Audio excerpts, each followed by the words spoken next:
After saving a planet with their normal brand of shenanigans, Wander was being comically chased around by Hater. Sylvia was beating up Commander Peepers and their foot soldiers, and Goku was about to body slam Hater out of nowhere with great enthusiasm. Oh wait, let me explain that. But first, why don't you relax or do a little housework while I tell you this story? And maybe get yourself a snack or drink, and let's discuss. What if Goku was raised by Wander? So let's go back before Wander was with Sylvia about 8 years ago.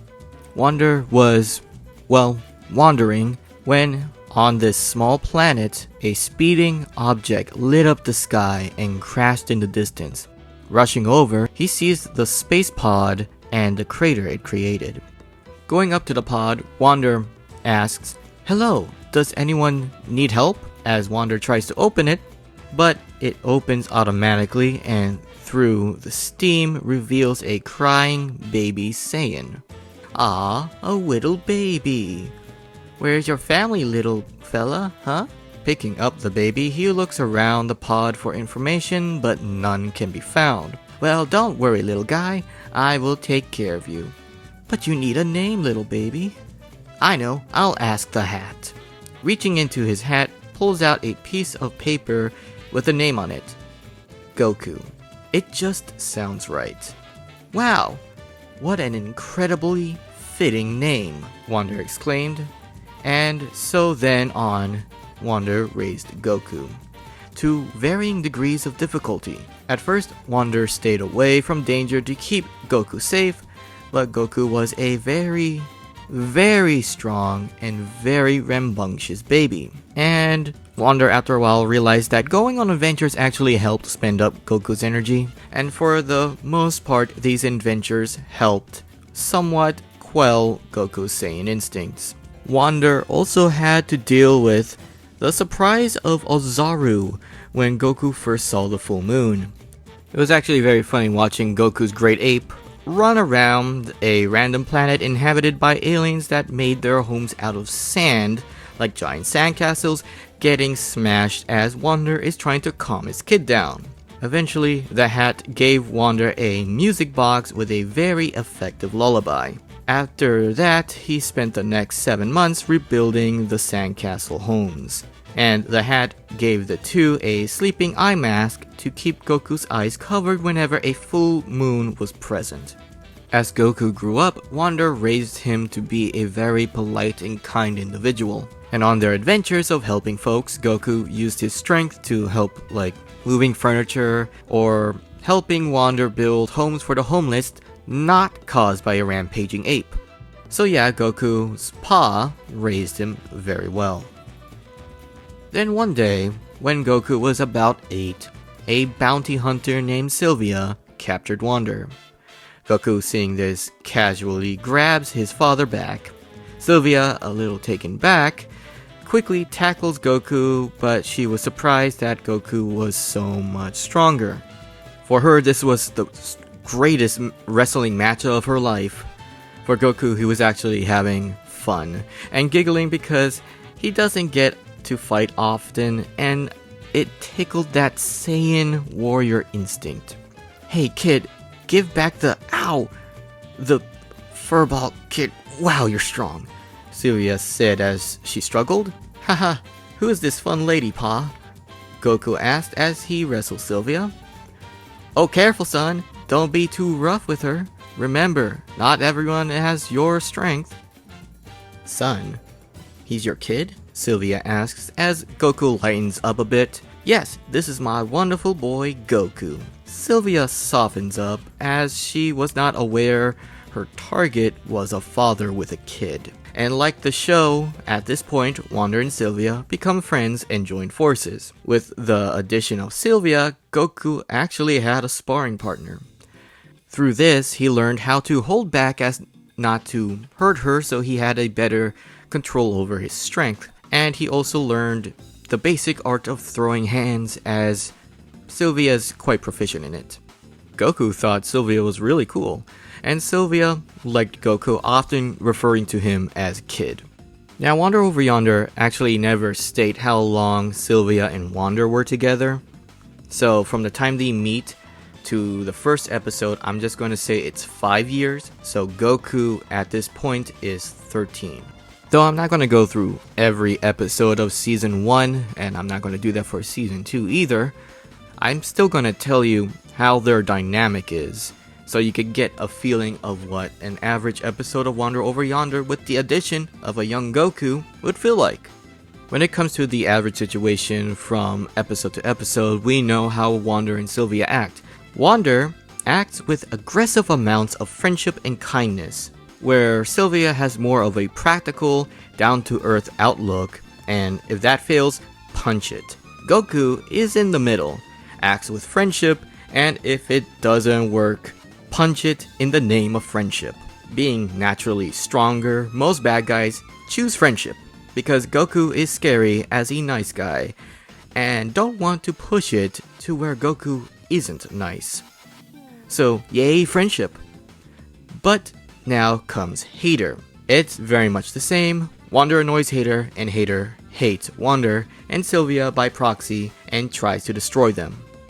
But Goku thinks Hater is the coolest person he's ever seen. Goku has never met anyone on his power level, and the lightning, the ship, his power, Goku is Hater's #1 fan. He even learned Ki Blast by trying to imitate Hater's lightning, calling it the super awesome beam. So when normal shenanigans with Wander and Hater happen, it's usually interrupted with Goku saying something along the lines of, "Wow, you're so cool, how strong are you?" And Hater, getting an inflated ego boost, stops everything to address his fan. "Why, I do like 1 million reps a day. Try and stay in shape." "Wow, can I get as strong as you one day?" "You could get close, but I am a #1 superstar." "Wow, okay, let me practice. Let's fight." "That's what no." And then Goku fights Hater to prove himself. So the routine will start with Wander annoying Hater, Sylvia trying to save Wander, Goku going straight to the Hater gift shop on Hater's ship for officially licensed Hater merch and buying Hater's new metal mixtape to work out to. Hater capturing Wander and Sylvia as Hater is about to destroy them. Goku interrupts by fanboying over Hater. Hater dropping everything to address his #1 fan, sign autographs. Then while Hater's ego is high, Goku blindside him with a sudden want to fight the strongest dude in the room, which is Hater. Hater barely getting away, and Wander and Sylvia grabbing their kid with his new merch as he talks about how he wants to be as strong as Hater when he grows up. So now you know the idea of what the dynamics of an everyday episode would be. Now let's talk Season 2. One of their usual days where Hater is chasing Wander all over the planet, Sylvia and Commander Peepers are just sitting there, kind of annoyed, and Goku is about to enthusiastically surprise dropkick Lord Hater. But suddenly, the sky blackens as this massive ship jumps out of warp, blocking out the sun.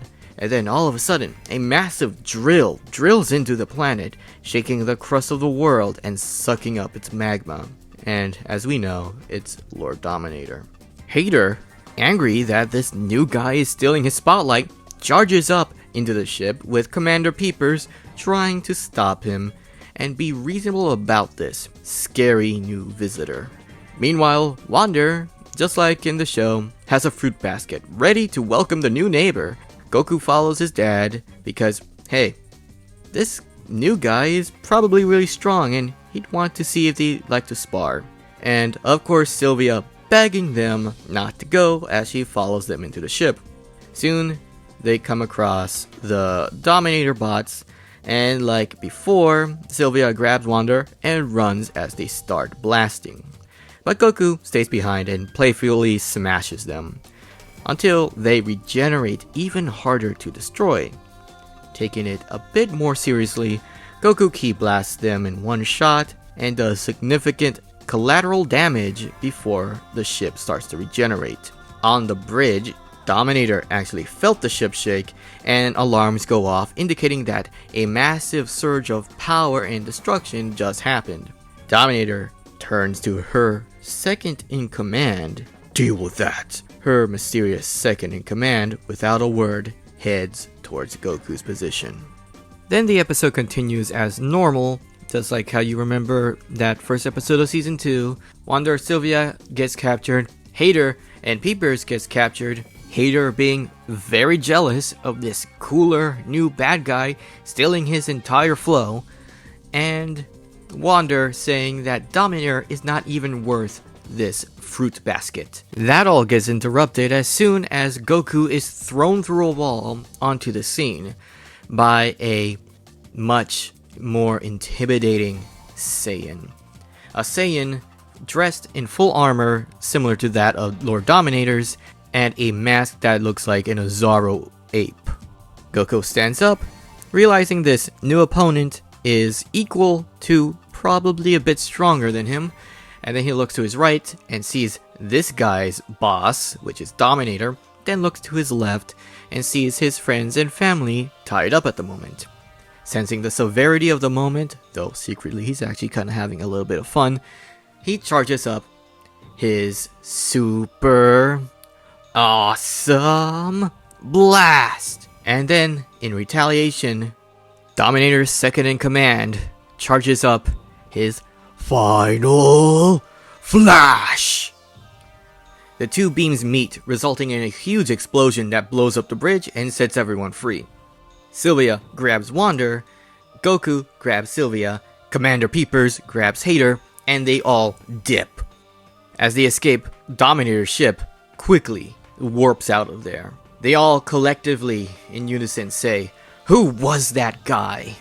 As they were left speechless, shocked, a little terrified, mostly terrified actually. And we cut to Dominator's ship. Dominator powers down her armor and just kind of geeks out. That was so cool. I scared them like, and then like this and blah. And then you, my trusty second in command, you were cool. Your blasts met with the other guy's blast, and then boom, that was so anime. Good work, Vegeta. Prince Vegeta, her second in command, powers down his mask and simply bows and thanks her. I appreciate your compliment, Lord Dominator.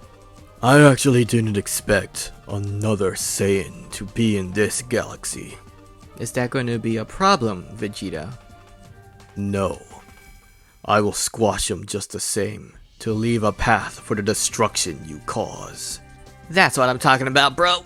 She punches him, playfully in the arm, and then walks away as the rest of the bridge continues to regenerate. Of course, Lord Dominator. Vegeta now wanting to take on Goku because Vegeta is the last survivor of his people's destruction. It's obviously that Prince Vegeta is the strongest that race ever produced. And that's why he's the only one, because he's the best. He's the pinnacle of Saiyan biology. So having another Saiyan survive and out here in another galaxy is a threat to that title. So facing off against Goku is a matter of Saiyan pride. Now let's skip to the episode where Wander discovers that Lord Dominator is a woman and creates an entire space war conflict over a tiny ring pop that involves every villain in the galaxy, so that Hater and Dominator has a little meet cute. And just like the episode, nothing goes as planned.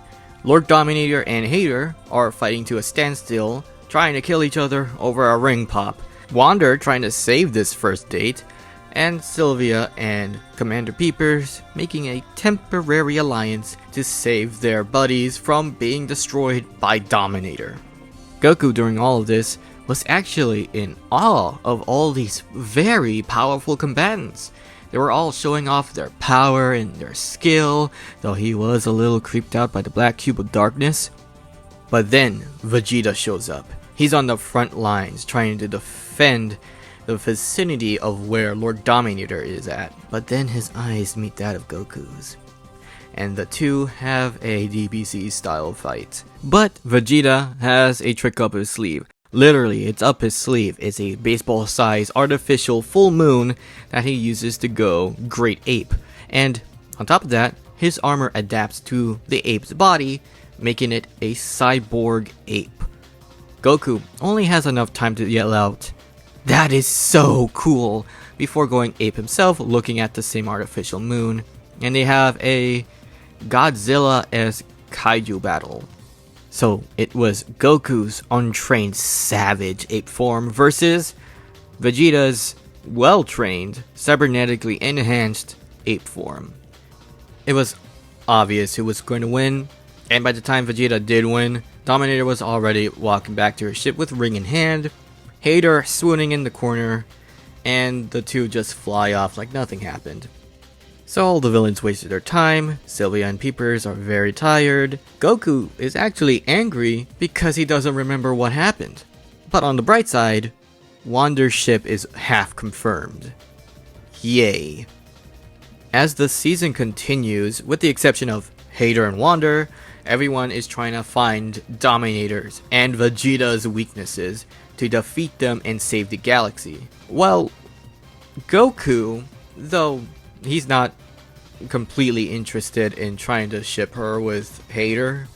He's not against it, but he's like, alright, you do you. He's also not into finding their weaknesses. It's Goku. You know his mentality. He wants to become stronger to face them because that's cooler and more fair. Why would you go for a weakness when you can have a fair one-on-one? It's only logical. So Goku puts on his earbuds, listens to Lord Hater's rock mix, so he can continue to train and work out, so he can go for another round with Vegeta and subsequently Lord Dominator. Now let's skip to the musical episode. Commander Peepers and Sylvia infiltrate Lord Dominator's ship to find her weaknesses, to learn more about her, while Goku stands guard for them just in case Vegeta shows up. Meanwhile, Lord Hater and Wander go directly to Lord Dominator's throne room to impress her so she can be into Lord Hater. Though they caught Dominator off guard, she was there with a cup of coffee, in her robes, in her bunny slippers, and Vegeta was there in his casual clothes, painting her nails black. They were having a nice little quiet day. And just like the normal episode, we get the musical number with the bad guy where Dominator is singing how evil she is, but this time Vegeta's there kinda hyping her up in the background.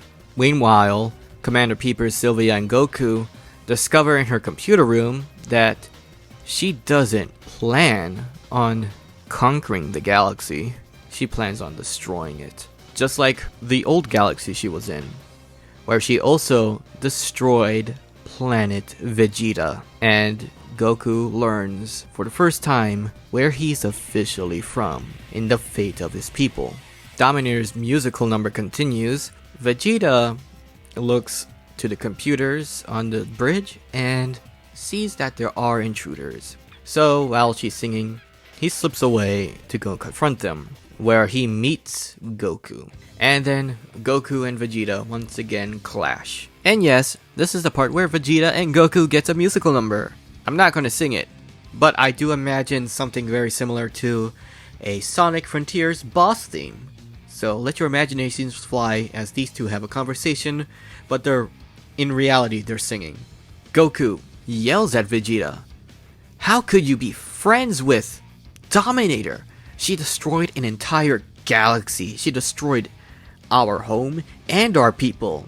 "Yes, I know, I was there, so..."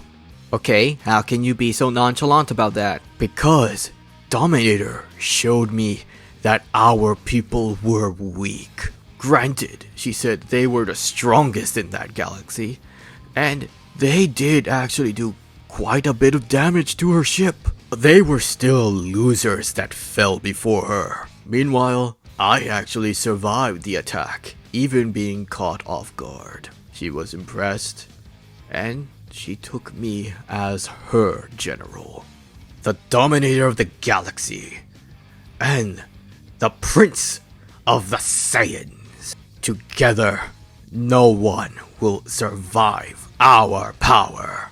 At this point, it's obvious that Vegeta and Dominator are actually friends. And yes, Dominator destroyed his planet, but to him, that just meant that the Saiyans were weak and they fell before the power of Dominator. But Dominator actually thought the Saiyans were the coolest things ever, the coolest things to conquer and destroy, because they turned into giant apes. They had cool anime haircuts and anime flashy beam attacks. So when she found a young Vegeta among the rubble, she was excited, took him in, and made him her right-hand man. And his Saiyan pride was never hurt because she keeps hyping him up, saying things like, "You are the only person I trust as my right hand. You just get me. You understand what it feels to destroy a world." Or things like, "You were the strongest among your people. They were hard to destroy, but you were the one left standing. It was so cool." And Vegeta respects Dominator as a force of strength and destruction. And honestly, their personalities match. They both like destroying things, specifically planets, and stepping on people smaller than them. So they work very well together. So for both of them, they were the siblings that they never had. Or in Vegeta's case, the sibling that he much prefers over Nappa. And then the musical episode ends pretty much the same way. Vegeta beats Goku, Sylvia and Commander Peepers place an ice bomb, and Hater and Wander run away. And that ice bomb subsequently gives Lord Dominator ice powers along with her normal lava powers.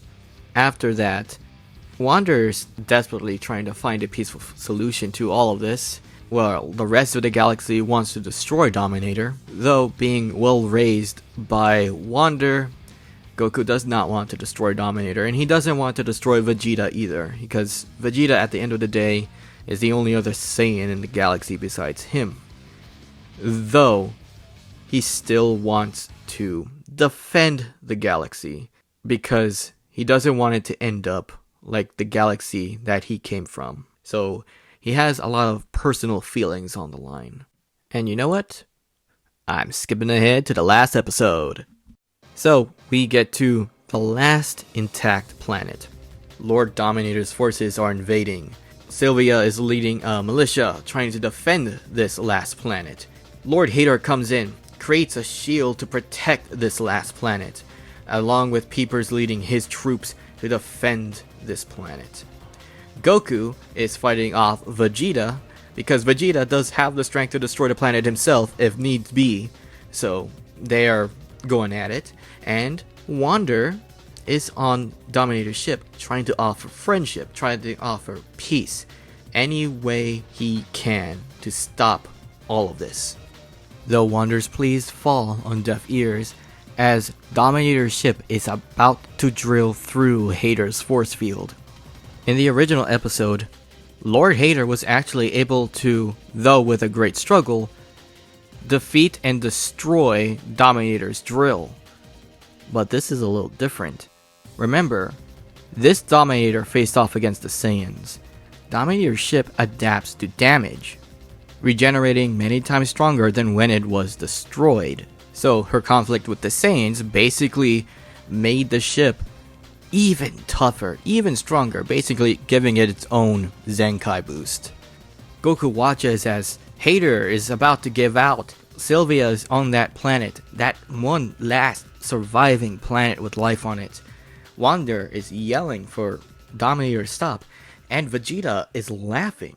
Goku is about to watch the same person that destroyed his original home, his original planet, his people, his galaxy, destroy his new home, his new people, his new galaxy. And it all just kind of snaps. Goku is mad. Goku is desperate. Goku's hair starts to stand up. His hair starts to flicker in and out of gold. Vegeta stands there in silence as he is starting to realize this can't be. Then, at the top of his lungs, Goku yells out, "I will not allow you to destroy my world!" And then Goku goes Super Saiyan for the first time. Quickly knocks out Vegeta, runs to where the drill's about to hit, and catches it with his bare hands. The Super Saiyan has arrived and is ferociously pushing back. Dominator is shocked. This is new and an unexpected development. Wander is cheering on his boy. "Yeah, you go, boy! Let's go!" Everyone's cheering him on. Even Hater is cheering him on. And Goku, as a big push of power, yells out, "Super awesome blast!" And a pseudo Kamehameha wave blasts through Dominator's ship and cuts it in half. Wander, like in the show, saves Dominator with a bubble. Goku drops to his knees after powering out of Super Saiyan, and Vegeta quickly flies by as he woke up from being unconscious and grabs Dominator and quickly tries to fly away. But then he stops and he turns. "Super Saiyan, hear me. Enjoy this victory. Next time we meet, I will surpass you." And then he flies off with Dominator in his hands. They all celebrate. Wander and Sylvia, with their boy Goku, have a group hug. Hater goes back to his normal shenanigans and tries to conquer planets, and Wander continues to annoy him, and it all is well and back to normal. But then we get a Season 3. Oh, wait, never mind. We don't see that. The end.